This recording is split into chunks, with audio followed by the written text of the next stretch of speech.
පාළුවම්බරයේ තේ තුන්නක් ඇඳිලා පාට ගෑවිකසේ පාළුව සැඟව කියා පාළුවම්බරයේ තේ තුන්නක් ඇඳිලා පාට ගෑවිකසේ පාළුව සැඟව කියා සීතලෙන් මිරිකි උදාවුණු මේ අරුණේ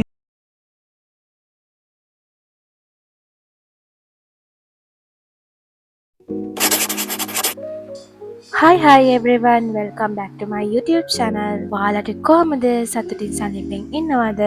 ඔයාලගේ මේ 2026 අවුරුද්ද පටන් ගත්තේ කොහොමද? මම නම් goals ගොඩකින් මේ අවුරුද්ද පටන් ගන්න හිතුවා. 2025 අවුරුද්ද කියන්නේ මම ගොඩක් මිනිස්සුන්ගේ හොඳ නරක අඳුරගත්ත ඒ වගේම මම දුකින් හිටපු අවුරුද්දක්. ඉතින් 2026 මම පටන් ගත්තේ ගොඩාක් සතුටින්.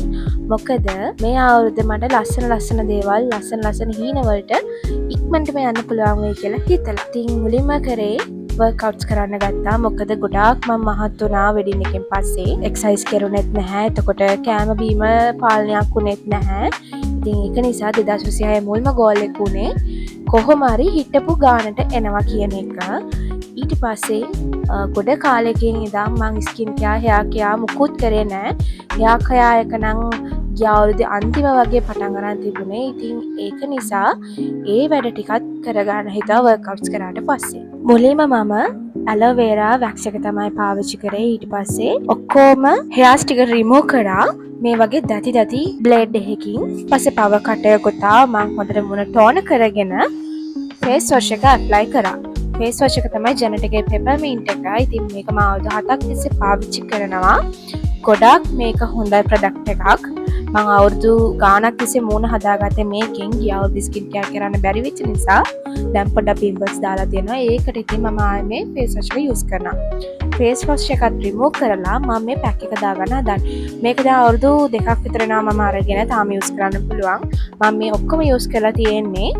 මේක ස්වාභාවික ප්‍රොඩක්ට් එකක්. මේක ගෑවම පොඩි දැවිල්ලක් වොන්ට එනවා. ඒ වුණාට මාර සනීපයි ටිකක් වෙලා යනකොට. මේක පිම්පල්ස් ඔයිල් ස්කින් එකක් තියෙන කෙනෙක්ට පාවිච්චි කරන්න පුළුවන්. මුලින්ම කියන්නනේ මේ vlog එක ප්‍රොමෝෂන් එකක් නෙවෙයි. මම මේක අවුරුදු 7ක් තිස්සේ යූස් කරලා මගේ මුණට රිසල්ට් එකක් තියෙන නිසා තමයි ඔයාලත් එක්ක ෂෙයා කරගන්නේ. දැන් අපි යන් හෙයාර් කෙයාර් පැත්තට. ඉතින් මේ තියෙන්නේ මම ඔයාලත් එක්ක කලින් vlog එකක් ෂෙයා කරගත්තා. මම හැදුවා රෝස්මෙරි ඔයිල් එකක්. මේ ඒක තාම පාවිච්චි කරනවා. මේ ඒකේ දෙවෙනි බෝටල් එක. ඉතින් මේකෙන් ගොඩක් රිසල්ට් එකක් තියෙනවා. බේබි ආසෙම ඇවිල්ලා තියෙනවා. ඒ වගේම මගේ කොණ්ඩේ තිබ්බටත් වැඩිය දික් වෙලා තියෙනවා. මම ස්ට්‍රේට් කරලා කලර් කරලා තියෙන කොණ්ඩයක්. ඉතින් ඒකට ලොකු රිසල්ට් එකක් මේ ඔයිල් එකෙන් ආවා. මම මේ ඔයිල් එක දැන් ගාන එක නවත්තන්න කියලා හිතේ තියන් ඉන්නවා. ඒකට පොඩි හේතුවක් තියෙනවා. මම ඒකත් දවසක vlog එකකින් අරගෙන එන්න. ඊට පස්සේ හොඳ මසාජ් එකක් ඔළුවට දෙනවා. මොකද තෙල් ගෑවයි කියලා කොණ්ඩයක් නිරෝගී වෙන්නේ නැහැ. අනිවාර්යෙන් විනාඩි 15ක් 20ක් මේ වගේ බ්‍රෂ් එකක් කරන් හොඳට මසාජ් කරගන්න. දැන් මේ ඔක්කොම කරේ අර පැක් එකක් දාගෙන. දැන් පැක් එක හොඳට මූණට සෙට් වෙලා තියෙන්නේ. දැන් අපි වොෂ් එකක් දාලා පැක් එකත් රිමූව් කරගෙන එමු. මේකත් කියන්න ඕන දෙයක්. මේකත් කියන්න මේක යූස්ෆුල් දෙයක්. ඉතින් ඔයාලත් පාවිච්චි කරලා බලන්න. වොෂ් එක දාලා ඇවිල්ලා මම ආස්ම කොලොන් එක පාවිච්චි කරා. මම ගොඩක් කොලොන්ස් තමයි පාවිච්චි කරන්නේ පර්ෆියුම් වලට වඩා. එතකොට පොඩ්ඩක් බේබි සුවඳක් එන නිසා. හස්බන්ඩ් වැඩට යන්න කලින් මට මාළු වගේක් ගෙනත් දුන්නා. ඉතින් ඒකත් හදාගත්ත රැට කන්න මං ආසම විදියට. ඉතින් දැන් යන් කතාවක් බලලා මගේ කෑම ටික කන්න.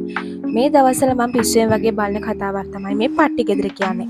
මේකේ දිනක්ෂිගේ රඟපෑම මාරම ලස්සනයි. වගේම කතාවට මම ඇඩික්ට් වෙලා ඉන්නේ.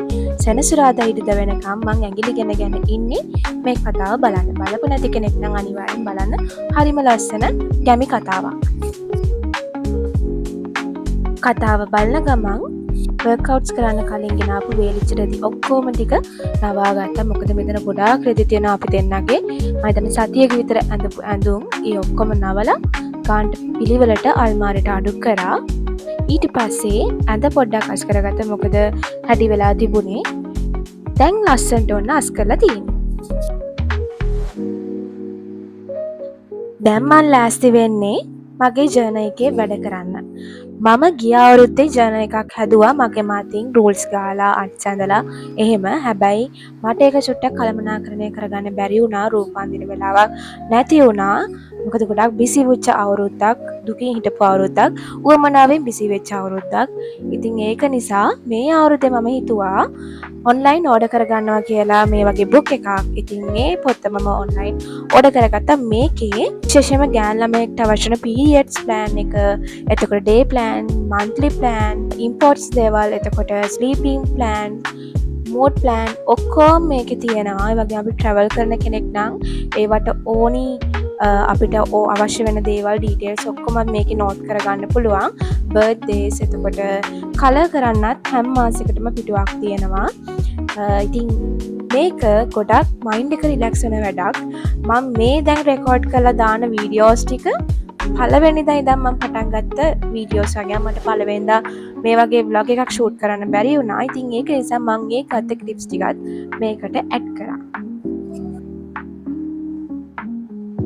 ඔයත් මේ වගේ ජර්නල් කරන කෙනෙක්ද? ජර්නල් එකක් කරලා ඔයාගේ කම්ප්ලීට් කරගත ඩ්‍රීම්ස් එහෙම තියෙන කෙනෙක්ද? ඉතින් මම ගොඩක් මේ පැත්තට යොමු වෙන්න ආසාවක් ඇති වුණේ YouTube කරන පාවලි පෙරේරා ඒ අක්කා කරන දේවල් දැකලා. ඉතින් අපේ හීන අපි මහන්සි වෙලා හැබෑ කරගන්න ඕනේ.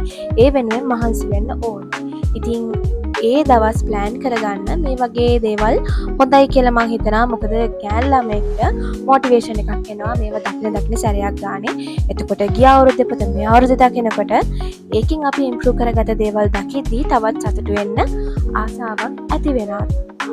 මේ අවුරුද්දේ තව ගෝල් එකක් තමයි මේ YouTube පැත්ත, TikTok පැත්ත, Facebook පැත්ත පොඩ්ඩක් මම වැඩි අවධානයක් දීලා කොහොම හරි මට යන්න ඕනේ ටාගට් එකට යනවා කියන එක. ඉතින් මේ ඒකට අඩිතාලමක් මම මගේ vlogs වල පැටර්න් එක චුට්ටක් වෙනස් කරා. ඔයාලට ලස්සන vlog මේ අවුරුද්දේත් අරගෙන එන්නම්. ඉතින් මගේ vlogs වලට like comment කරන හැම දෙනාටම ගොඩාක් ස්තුතියි, ගොඩාක් ආදරෙයි.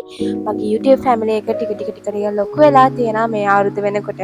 මොකද ගිය අවුරුද්දේ නම් තමයි මම ගොඩාක් මහන්සි වුණේ මේක වෙනුවෙන්. ඉතින් දැන් මම මට ඕනේ ටාගට්ස් එක මේ අවුරුද්දේ කොහොම හරි කම්ප්ලීට් කරගන්නවා කියලා හිතේ තියන් ඉන්නයි. ඒ වගේම කියන්න ඕනේ මම මේ අවුරුද්දේ විෂන් බෝඩ් එකකුත් හැදුවා. ඒකේ හදපු වීඩියෝ එකකුත් මම ඔයාලට ගේන්නම් ඉක්මනටම. මොකද එඩිට් කරන්න පොඩි කාලයක් මට උවමනා වෙලා තියෙනවා. ඉතින් එඩිට් කරපු ගමන් මම ඔයාලත් එක්ක ඒක ෂෙයා කරගන්නම්. දැන් ඉතින් මේ vlog එක අවසන් කරන්න වෙලාවත් හරි. අපි අලුත් vlog එකකින් ඉක්මනටම ආයෙ හම්බ වෙමු. ගිහින් එන්නම්.